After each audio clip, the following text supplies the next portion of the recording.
Good morning students, welcome back to RPH online class. This is your SST class of the standard 6. तो students पिछले दिन आप लोगों को मैं हिस्ट्री का चैप्टर 4 कंप्लीट की थी, जिस चैप्टर का नाम था द फर्स्ट सिटीज, जिसमें आप लोग को इंडस वैली सिविलाइजेशन का उदय कैसे हुआ था, उसका अंत कैसे हुआ था, उसके बारे में मैं आप लोगों को बताई थी। तो आइए आज हम चैप्टर पे चलते हैं। चैप्टर 5 है, ये हिस्ट्री का ही चैप्टर है। इस चैप्टर का नाम है different ways of life. Chapter name क्या है? डिफरेंट वेज ऑफ लाइफ, यानी कि जीवन के विभिन्न तरीके। तो आइए सबसे पहले तो ये जीवन के विभिन्न तरीके हैं क्या, इसके बारे में जानेंगे। इसके बाद फिर टॉपिक पे आएंगे। तो डू यू नो, क्या आप जानते हैं कि today we live in the society has close affinity to the society of epic age. आज हम लोग जिस सोसाइटी में रह रहे हैं, जिस समाज में रह रहे हैं, उस समाज का एपिक एज से घनिष्ठ संबंध है। अभी एपिक एज क्या होता है? ये रामायण और महाभारत का जो टाइम पीरियड था, उसको हम एपिक एज के नाम से जानते हैं। तो अक्सर आप लोग टीवी सीरियल में भी रामायण और महाभारत देखते हैं, तो उसी के जो है सो एपिक एज के उसी वही इस चैप्टर में उसके सामाजिक, आर्थिक, राजनीतिक स्थिति को एक ठोस रूप में चित्रित किया गया है। इस चैप्टर में जो है सो एपिक एज के सामाजिक, राजनीतिक और आर्थिक स्थिति को एक ठोस रूप में चित्रित किया गया है। आप लोग समझ गए कि डिफरेंट वेज ऑफ लाइफ में क्या पढ़ना है। अब आइए टॉपिक पे आते हैं, कमिंग ऑफ आर्यंस। अब आर्य है कौन, कहाँ से आया है, इसके बारे में आप लोग को अभी कोई जानकारी नहीं है। तो आइए चलते बताते हैं कि सबसे पहले तो 1900 BC में जब इंडस वैली सिविलाइजेशन का अंत हो चुका था, 1900 ईस्वी पूर्व में इंडस वैली सिविलाइजेशन का अंत हो चुका था और फर्स्ट अर्बनाइजेशन जो है सो कंप्लीट हो चुका था, उसका समाप्त हो चुका था। उसके बाद जो है सो एक न्यू कल्चर का बर्थ हुआ, ठीक है, एक न्यू कल्चर का जन्म हुआ। तो आइए कि ये आर्य कौन है। तो सबसे पहले तो आर्य शब्द का अर्थ क्या होता है, इसके बारे में मैं बता रही हूँ कि आर्य शब्द का अर्थ विशेष भाषा बोलने वाले व्यक्तियों के समूह से है, जिन्होंने सर्वप्रथम पश्चिमोत्तर भारत में अपना निवास स्थान बनाया और भारत में एक नई संस्कृति को विकसित किया, जो वैदिक संस्कृति के नाम से जाना जाता है।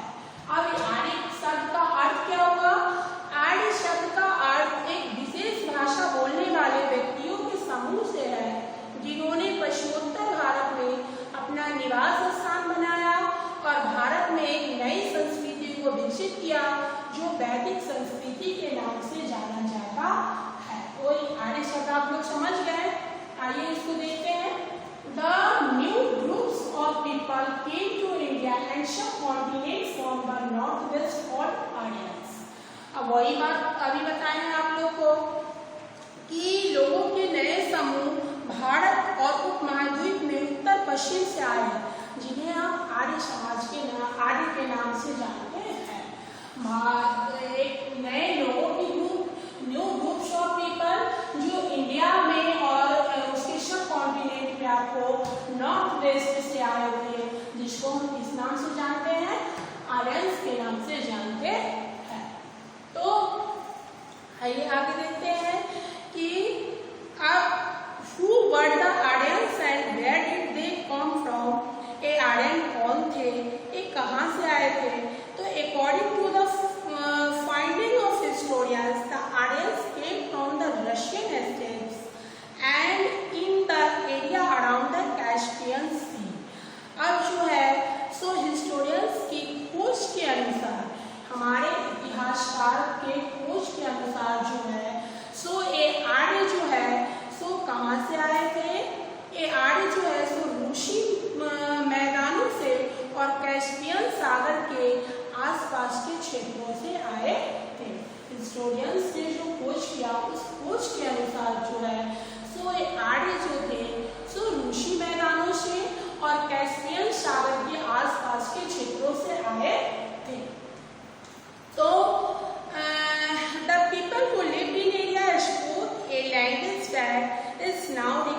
emerged as a part of Indo-European family of language. अब जो है सो इस क्षेत्र में रहने वाले लोग इस प्रकार को इंडो यूरोपियन लैंग्वेज बोलते थे। अब इंडो यूरोपियन लैंग्वेज क्या था? इस वजह से आपको संस्कृत, जर्मन और इंग्लिश और भी बहुत सारे लैंग्वेज थे जो मिक्स थे और इस तरीके के लैंग्वेज ये लोग बोलते थे। तो इस नए मिक्स में के सारे ग्रुप का लैंग्वेज ऑफ ग्रुप था, ठीक है। ये जो संस्कृत, इंग्लिश, जर्मन और भी बहुत सारे लैंग्वेज थे जो इसमें इस ग्रुप में आते थे, जिसे इंडो यूरोपियन लैंग्वेज के नाम से जानते हैं। तो around 2000 BC they started moving out to different places, perhaps in search of fertile pasture of their cattle.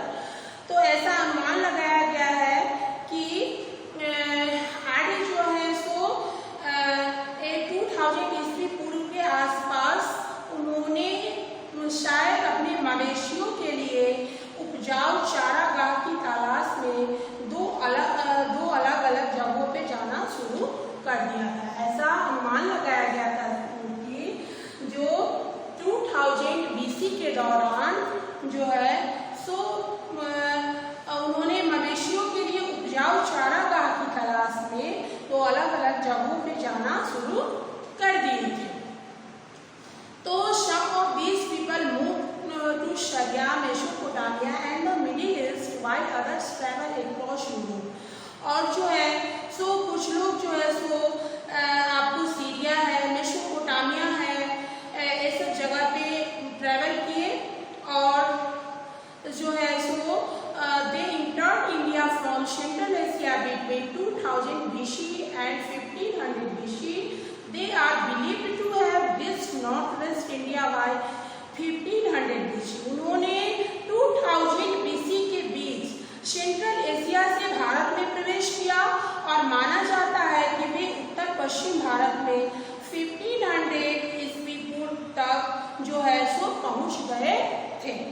तो आप इसका समझ गए कि आर्यंस जो थे सो कौन थे, कहाँ से आए थे और वे किस तरीके की लैंग्वेज का यूज करते थे। अब आइए दूसरे टॉपिक पे आते हैं, source to know about the Aryans. आर्यों के बारे में जानने का स्रोत, उसके बारे में कैसे जानेंगे, दिया हुआ है। The Vedas are most important source of information about the Aryans. वेद आर्यों के बारे में जानकारी का सबसे महत्वपूर्ण स्रोत है। वेद जो है वो आर्यों के बारे में जानने का सबसे महत्वपूर्ण स्रोत है। The Vedas are the most important source of information about the Aryans. वेद जो है सो आर्यों के बारे में जानने का सबसे इम्पोर्टेंट सोर्स है। ऋग्वेद, सामवेद, यजुर्वेद एंड अथर्ववेद आर 4 वैदिक टेक्स्ट। और ये जो है सो आपको ऋग्वेद, सामवेद, यजुर्वेद और अथर्ववेद जो है तो 4 वेद हैं, जिसमें जो ऋग्वेद जो है सो आपको सबसे पुराना वेद माना गया है। Rigveda the oldest of this contain, जो इसमें जो है सो ऋग्वेद जो है सो सबसे पुराना वेद आपको माना गया है, जिसमें 1028 सूक्तियां हैं जो आपको किसको डेडिकेट किया गया है। एक जो है सो आपको अग्नि को, इंद्र को डेडिकेट और वरुण देव को डेडिकेट किया गया है। ऋग्वेद जो है सो आपको सबसे 4 वेद है ना, ऋग्वेद है, सामवेद है, यजुर्वेद है और अथर्ववेद है। इसमें जो है सो आपको ऋग्वेद जो है सो सबसे ओल्डेस्ट वेद है, ठीक है। और इसमें जो है सो 1028 सूक्तियां हैं। इसमें ऋग्वेद में आपको 1028 सूक्तियां हैं जो आपको किसको डेडिकेट किया गया है, किसको समर्पित किया गया है। अग्निदेव को जो फायर ऑफ गॉड है, आग के देवता है, वरुण देव जो स्काई गॉड है, इंद्रदेव जो आपको बारिश के देवता जिसको मानते हैं, जो हम सब वाकिफ है उस चीज से, तो उनको डेडिकेट किया गया है। Now early Vedic people had no knowledge of letters and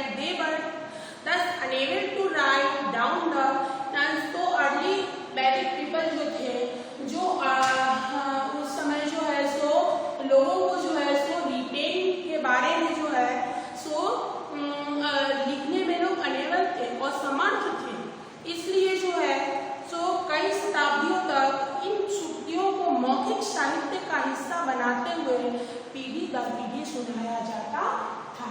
तो उस समय देखिए जैसे आप लोग को मैं बताई थी कि नियोलिथिक एज के दौरान ही लोग को लिखना पढ़ना नहीं आता था और इंडस वैली सिविलाइजेशन का जब विकास हुआ था उस समय लोग जो है सो पत्थरों पे शिलालेख पे जो है सो स्क्रिप्ट मिला था तो लिखने आता था। लेकिन ऋग्वेद जिस समय जो उसके बाद भी जो वैदिक युग स्टार्ट हुआ उस समय भी लोगों को लिखने के बारे में नॉलेज ज़्यादा नहीं था और मतलब कि जो लोग जो है सो उस समय भी रिटेन में अनएबल थे। इस कारण से जो है सो कई शताब्दियों तक जो है सो इस वेद के श्रुतियों को मौखिक साहित्य का हिस्सा बनाते हुए पीढ़ी दर पीढ़ी सुनाया जाता था। मतलब किसी जो लोग ओरल उसको मौखिक सुनाते थे अपने जनरेशन के आने वाले जनरेशन जो होता था, जैसे घर में दादा दादी है, नाना नानी है तो अपने पोते पोतियों को बैठ के बताते हैं ना, तो आने वाली जनरेशन को जो है सो लोग मौखिक साहित्य के रूप में सुनाया करते थे।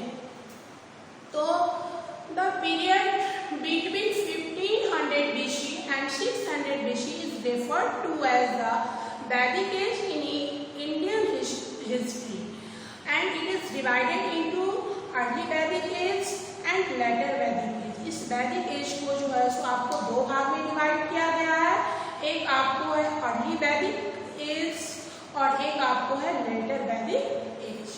तो अर्ली वैदिक एज का जो टाइम है वो आपको 1500 BC से लेकर के 1000 BC तक है और लेटर वैदिक एज का जो समय है वो आपको 1000 BC से लेकर के 600 BC तक का समय है।